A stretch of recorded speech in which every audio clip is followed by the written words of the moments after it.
কেউ তোমার মামা কালকে তো রংপুর খেলে পুরো ফাটাই ফেলেছে। রংপুর তো কালকে হারাম ম্যাচটা জিতে ফেলেছে। এর আগের দিনে কিন্তু হারাম ম্যাচটা কিন্তু জিতে ফেলেছে। নুরুল হোসেন সোহানের কিন্তু ক্যাপ্টেন্সি কিন্তু খুব দুর্দান্ত, তার ক্যাপ্টেন্সি এবং কিপিং দুইটা কিন্তু খুবই দুর্দান্ত।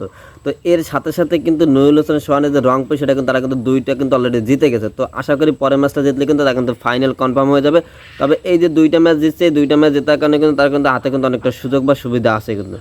তো এইখানে সুবিধা হয়েছিল যখন যেহেতু রংপুর দুইটা জিতে গেছে, তার মানে কিন্তু রংপুরে কিন্তু অবশ্যই কিন্তু প্লাস পয়েন্ট আছে। অন্যান্য টিম যদি প্লাস পয়েন্ট নিয়ে যদি না জিততে পারে, সেক্ষেত্রে কিন্তু রংপুর কিন্তু দুইটা ম্যাচ জিতে কিন্তু সম্ভাবনা আছে চলে যায়, যেরকম গত বছর কিন্তু হয়েছিল।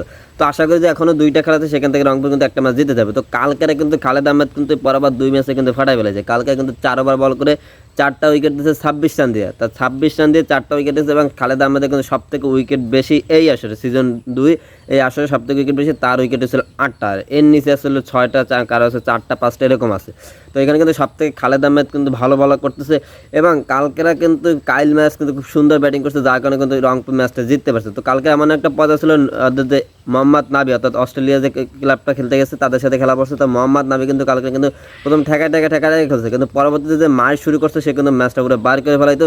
তো কালকে যদি মুরব্বী মোহাম্মদ নাবি ক্যাচটা যদি না ধরতে পারতো, তাহলে কিন্তু কালকে কিন্তু ম্যাচটা বের করে ফেলাইতো। তো এর সাথে সাথে মুরব্বীর কথা একটু বলতে হয় ইত্তেখাপ, অর্থাৎ ইত্তেখাপ কিন্তু কালকে কিন্তু 13 রান দিয়ে 3 ওভারের মাত্র হয়েছিল আপনার 2টা উইকেট নিয়ে নিছে।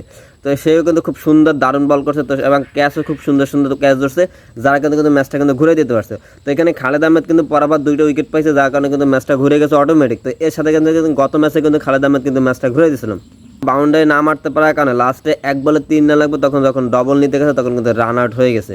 তো এইখান থেকে কিন্তু রংপুর কিন্তু শেষমেশ কিন্তু 1 রানে কিন্তু জয়লাভ করছে। তো আশা করি রংপুর যে পরে যে ম্যাচগুলো আছে সেই ম্যাচগুলো কিন্তু জয়লাভ করে শিরোপাটা নিয়ে আসবে।